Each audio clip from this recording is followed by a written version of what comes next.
Hey everyone, Lene here with Interview Like an Expert, where it's my mission to help people have more positive, productive, and successful job searches. Now today I'm addressing a topic that I hear about pretty frequently, and that is concerns from people about age discrimination in the workplace. So today I'm going to give you some top tips that you can use to address this and to make sure that you're not making yourself vulnerable to being discriminated against if you're a more experienced worker. So let's start with your resume. Your resume experience should not go back any further than 20 to 25 years. So we're in 2021 right now. That means that your professional experience should start no earlier than 1996, and somewhere in the range of 1996 to 2001 is completely acceptable. So if you have a clean break somewhere in there, that's where you would want to start it. That's going to help. That's going to help you not look as old, and you aren't including older experience that, quite frankly, isn't as relevant. Employers are most interested in your most recent experience anyway, so you can feel very confident in removing this from your resume. Next, let's talk about your layout. Your resume needs to be in an updated and contemporary layout, and if you don't know what the current layout is, I have a resume layout guide. I'm going to be sure to include a link to that in today's email so that if you don't have it, you can grab your copy and learn a little bit more about how your resume should look so that you don't look dated. Many people I work with are updating the content of their resume on a regular basis over the years, but they're not updating the layout. And over time, it looks dated and tired. So you don't want that. The other thing I want you to know that you can remove is the graduation year. So if you attended college and graduated and you still have the year on your resume, remove that graduation year. It's not anything that you need to reveal to an employer when you're applying for a new role.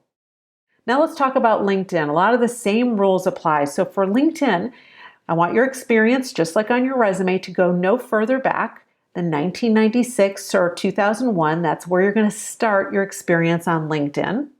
I also want you to remove the graduation year on LinkedIn. You can do that as well. And I want you to think about your photo on LinkedIn. Many people are worried that because they have gray hair, for example, if they're a more experienced worker, that's going to reflect negatively on them. Listen, your experience, I promise you, is valued by employers in the marketplace. Is it valued for every role and by every employer? No, that's the truth.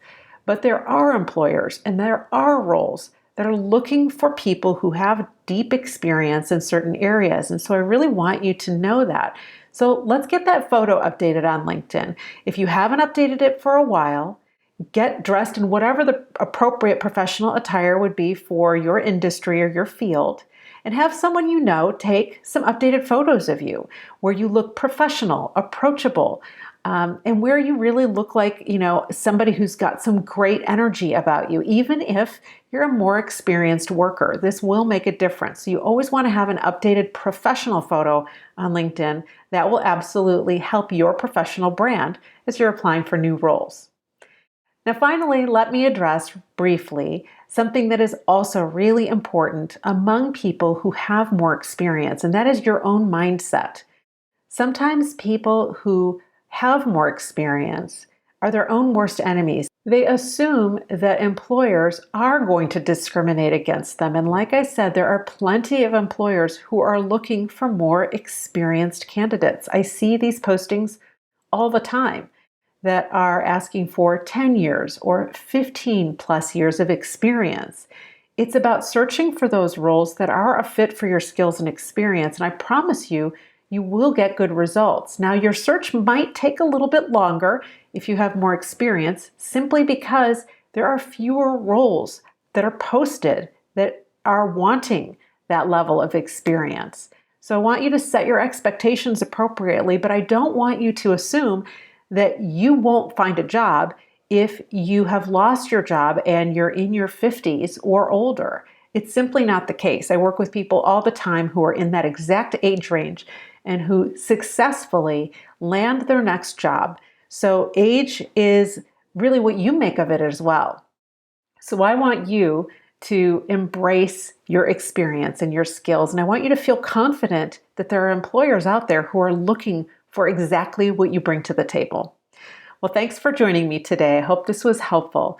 And until next time, bye for now.